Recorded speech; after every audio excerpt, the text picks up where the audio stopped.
Bollywood actor Kartik Aaryan से जुड़ी एक बुरी खबर सामने आ रही है। एक्टर के घर मातम पसर गया है। मुंबई में आए भयानक तूफान में उनके अपनों की जान चली गई है। एक्टर के मामा मामी के निधन की खबर सामने आ रही है। कहा जा रहा है कि मुंबई में जब तूफान आया तो उसी में दोनों की मौत हो गई। 13 मई को घाटकोपर होर्डिंग हादसा हुआ था। इसी दुर्घटना में कार्तिक आर्यन के रिश्तेदारों की मौत हो गई। दरअसल Manoj Chanchauriya Mumbai air traffic controller के पद से रिटायर हुए थे।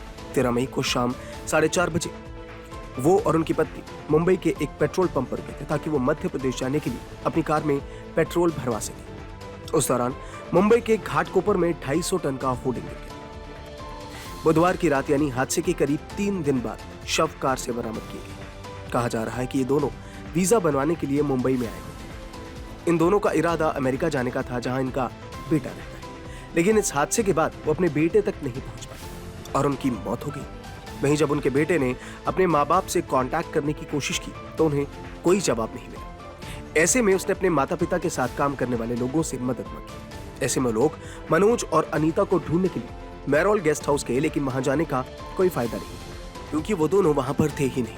ऐसे में जब उनकी चिंता बहुत बढ़ गई तो उन्होंने मुंबई पुलिस से कांटेक्ट किया। पुलिस ने उनकी लास्ट लोकेशन ट्रेस की तो वो ईस्टर्न एक्सप्रेस हाईवे के पास घाटकोपर में मिली।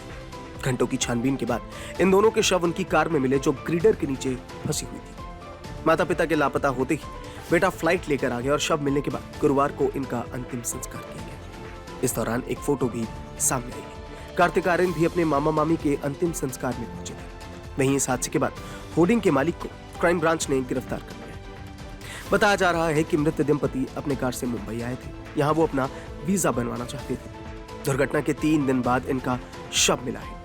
इस हादसे में 16 लोगों की मौत हो गई। वहीं कुछ शव हादसे के काफी घंटों के बाद रिकवर किए गए थे। 3 दिन हो जाने के बाद से ही शव की पहचान नहीं हो पा रही है। बाद में बेटे ने अंगूठी से माता पिता की पहचान की और इनका अंतिम संस्कार किया। गौरतलब है कि बीएमसी का कहना है कि ये होर्डिंग इलीगल था।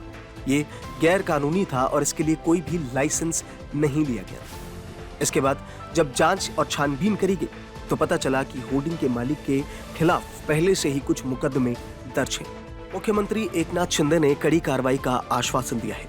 मारे गए लोगों के परिवारजनों को 5-5 लाख रुपए का मुआवजा दिया गया है और घायलों को पूरे अस्पताल का खर्चा दिया जाएगा। लेकिन बड़ा सवाल ये है कि इस हादसे में मरने वालों के परिवारजनों को उनके परिवारजन और उनके प्रियजन वापस नहीं मिलेंगे। ऐसे में इल्लीगल होर्डिंग्स का मामला अब तूल पकड़ रहा है, जिसके लिए सरकार पर भी काफी दबाव बनाया जा रहा है। मुंबई में लगे सभी होर्डिंग्स की जांच करी जा रही है और कोई भी गैर कानूनी होर्डिंग उतारा जा रहा है।